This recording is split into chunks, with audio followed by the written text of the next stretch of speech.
Theft of Victory, and Ukraine's Neutrality, New Rhetoric of the Great Game. In the latest episode of The Great Game on August 21st, Russian television offered viewers the usual cocktail of insults, threats, and pseudo-rational arguments. At the center is the idea that the West is not only stealing Russian money, but is also trying to rob Russia of its right to win. Stealing victory from Russia. The hosts directly state that Europe and the United States are allegedly preparing a peace plan, the goal of which is to deprive Russia of the results of the war. The logic of the program is simple. Ukraine is not accepted into NATO, but NATO troops are temporarily deployed on its territory. American aircraft are based in Romania. Military aid continues. But all this is presented as preparation for a new war with Russia. Thus, any Western discussion of security guarantees is presented as aggression aimed at the strategic defeat of Russia. Europe as an aggressive vassal, the propaganda picture emphasizes that European leaders are not independent figures, but Zelensky's protégés, who act as obedient vassals in Washington. At the same time, Lavrov allegedly clearly stated that Moscow will not accept intervention under the guise of guarantees. This logic is important. European policy is described not as a search for a way out of the war, but as a pretext for escalation. Thus, the audience is instilled with the idea that Europe wants war, and Russia wants peace. Jeffrey Sachs as the voice of reason. Particular emphasis is placed on the comments of American professor Jeffrey Sachs, who has long criticized NATO policy. On air, he is called a famous political scientist and economist, and his words are presented as the truth. The main reason for the war is NATO expansion. Ukraine must be neutral. European leaders are pathetic and stupid. Thus, a Western expert turns into a convenient mirror of Kremlin propaganda. For the Russian viewer, this is proof. Even in the US, they understand that Russia is right. Neutrality as salvation. The program offers an Austrian scenario. Ukraine must declare neutrality, renounce its claims to security through NATO, and agree on borders. The hosts hint that this is the only way to end the war. But this hides the obvious. It is about consolidating Russia's territorial conquests. Double game with Trump. No less indicative is the way the figure of Donald Trump is discussed.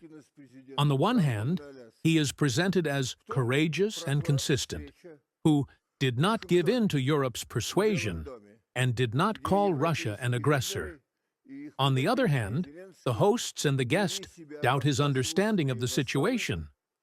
Trump understands little, but still does not give in to pressure. In the eyes of the viewer, he becomes a figure that Russia can use to its advantage. In my opinion, there were very successful negotiations between President Putin and President Trump in Alaska. Then there was a meeting in Washington, in the White House, where the European leaders and their protégé Zelensky behaved like obedient vassals, but at the same time they clearly said, "Mr. President, we adore you. We are your loyal followers. We are very glad that you are looking for peace." So here is this detail. Here is this detail. Here is this detail. And the more you heard about these details, the more obvious it became that either these so-called details were intended to block any peace agreement with Russia, or even worse, to try to impose on Russia an agreement that would be contrary to Russia's fundamental interests, and that would completely contradict the goals of the special military operation. Imagine, the special military operation began largely because Russia could not allow NATO to expand to Russia's borders. So now the Europeans are telling us that yes, we agree, Ukraine will not be accepted into NATO, at least in the foreseeable future. But we want to place NATO troops. We want to place NATO troops on the territory of Ukraine. And we want these troops to be supported from the air by American military aviation. which would be good for this purpose to be placed in Romania.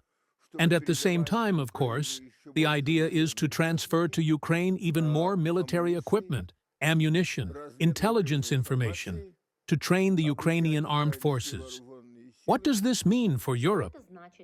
First, new rhetorical frame, stealing victory. Now, the West is accused not only of sanctions or military aid to Ukraine, but also of trying to steal security from Russia. Second, imposing neutrality of Ukraine.